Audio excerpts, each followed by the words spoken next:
पैसा जास्त झाला का प्रेम कमी होतं, भजन बंद, आणि एकच गोष्ट वाढते, घमंड.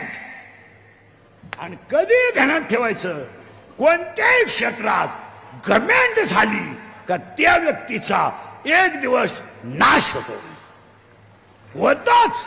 असं 16व्या अध्यायाचं म्हणणं आहे. आणि 16व्या अध्यायाचं म्हणणं ऐका, दैवी संपत्ती आणि आसुरी संपत्ती. दैवी संपत्तीमध्ये 26 गुण आहेत आणि आसुरी संपत्तीमध्ये 6 गुण आहेत.